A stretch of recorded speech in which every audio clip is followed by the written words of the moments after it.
Welcome to the deep dive. We're hacking your knowledge base again today. Yep, cutting through the noise. Exactly. We're zeroing in on this super efficient, no equipment fitness plan. Specifically, day 5, the upper body and core focus. And this isn't just, a random list of exercises thrown together. It's actually a pretty smart piece of minimalist programming. Right. So our mission here is to really break down the structure, the exercises themselves, the cues, So you can grasp the whole thing quickly, basically. We want to get into the why behind it, not just the what. and the goal is clear. Build upper body strength, but combine it sort of seamlessly with core stability. Mm-hmm. Rock solid core stability. And the whole thing takes, what, 20, maybe 25 minutes? Yeah, around that. Perfect if you're busy, traveling, or just want proof that you don't need hours in the gym if the plan is, well, sharp. And the key thing, I think, is how it uses time. High-intensity periods, then really minimal rest. It's engineered for effect, not just physically, but metabolically, too. Okay, let's unpack it. Starting at the beginning, the warm-up. The sources are really clear. These first 5 minutes are, like, non-negotiable. Absolutely. You've got to prep the body, reduce that injury risk, especially the joints. Makes sense. We're about to load the shoulders, Yeah. ask the spine to resist rotation. Precisely. It's not just about getting your heart rate up, it's mobilization for what's coming. So first up, arm circles. Classic. 30 seconds forward, 30 back. Standard shoulder joint prep. Then a full minute of torso twists. Yeah. Why twists specifically here? What are they doing? Good question. The twists are key for warming up those small stabilizing muscles along the spine.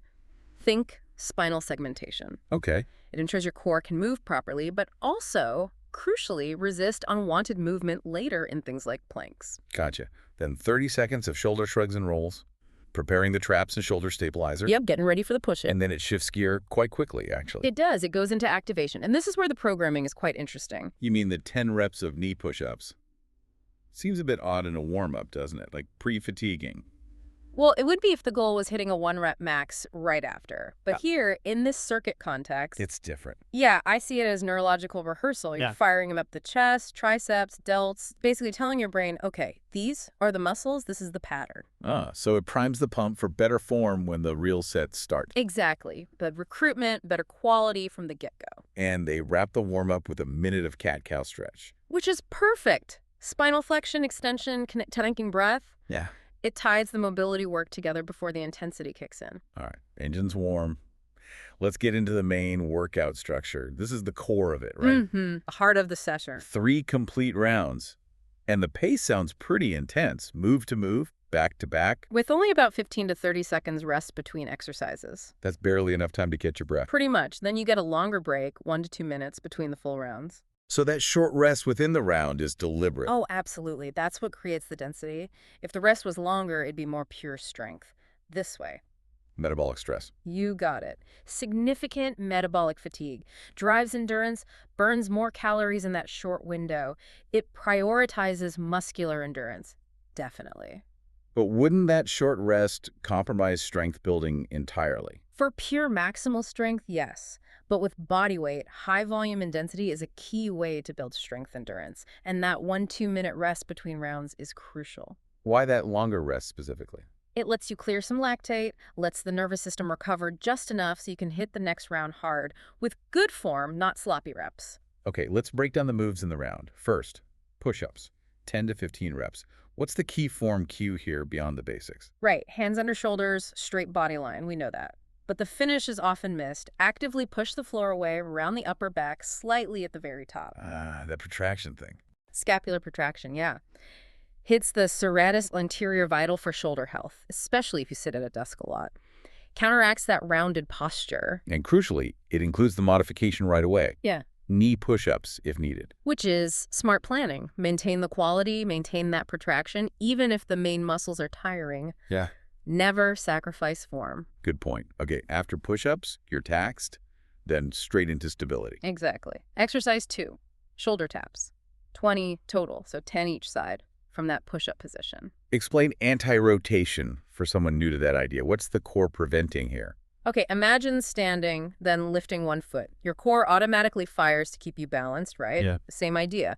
When you lift a hand for the tap, your body wants to twist towards the hand still on the floor. Anti-rotation means your deep core muscles, obliques, transverse abdominis, brace hard to stop that twist. So the instruction, don't rock side to side, is the whole point. Pretty much. If your hips are swinging, you're losing the main benefit. Sticking with stability. Exercise 3. Side plank. 20 seconds each side. Shifting from dynamic stability to static lateral hold. Yep. Hitting the side core, which often gets missed. Key cue. Lift the hips high, straight line head to heels. Don't just hang out. Actively drive that bottom hip up. Feel the squeeze. Here's where I thought the programming got clever. You've hit the front, the sides, then boom. Exercise 4 flips you over for the Superman hold. 25 seconds. Yeah, it's smart sequencing. Your anterior chain is fatigued from pushing and anti-rotation. Now you address the opposite muscles. The posterior chain. Exactly. Yeah. Spinal erectors, rhomboids, glutes. Lie face down, lift arms and legs slightly, squeeze that whole back line. It's crucial balancing work, prevents the routine making posture worse. Right, avoids just building more forward hunching strength. Precisely. Okay, final move in the circuit brings the heart rate back up. Mountain climbers, 30 seconds. Yep, high tempo finisher for the round. Back in plank, drive knees to chest, steady controlled pace. Forces the core to switch roles again from static holder to dynamic mover. Plus a metabolic kick before that longer rest. You got it, and then you repeat that whole sequence 2 more times for 3 rounds total. Phew. Okay, Good. that's the main engine. Now the optional extra bit, the finisher, about 2 extra minutes. Yeah, think of it as like extra credit. A final burnout to push muscular stamina if you've got anything left in the tank. Highly effective, but optional. What does it involve? 2 parts. 2 parts. First is a combo, push-up to shoulder tap. 1 set is 5 push-ups, immediately followed by 10 taps. And you do that combo. 2 or 3 times through. It forces pushing and stabilizing when you're already deeply fatigued. Real endurance test. And the second part of the finisher. The ultimate static test. A plank hold. Aim for max time. Target maybe 45 to 60 seconds. Brutal after all that. It's meant to be. But Yeah. even after that, you're not quite done. Cool down and stretch is vital. Right, 3 to 5 minutes. Don't skip this. Please don't. It undermines the mobility work. This part specifically targets the muscles you just hammered. Starting with the chest stretch, against a wall probably. Yeah. 30 seconds aside. Yep. Counteracts all that pushing. Then a tricep stretch, overhead, 30 seconds per arm. Followed by a full minute in child's pose. Which is a great choice here. Opens the shoulders, gently lengthens the back. Deloads the spine after all the core work. Exactly. Lets Yeah. everything reset. And the final stretch. A seated twist, 30 seconds per side, bringing some gentle rotation back after all that anti-rotation work. Perfect wrap-up for recovery. So that brings us to the end of this deep dive. What we've got is a really structured, short, no equipment routine for day 5. Hits upper body strength, core stability, all in timed segments. And I think the big takeaway, looking at the source, is how it plans for reality. Yeah. The built-in modifications for push-ups, the optional finisher, it shows adaptability. Meaning it's designed to let you succeed even if you're struggling. Precisely. It meets you where you are, lets you maintain quality and intensity without just stopping. That connects to a bigger idea, maybe. A question for you listening. If a plan is built like this, designed to be adaptable, where you can modify down without feeling like you failed, how does that change the mental game, that barrier to starting something tough in the first place? Maybe consistency isn't always about peak performance. But about having smart ways to keep the momentum going, right? Exactly. Yeah. Something to think about. Definitely food for thought. Thanks for diving deep with us. We'll catch you next time.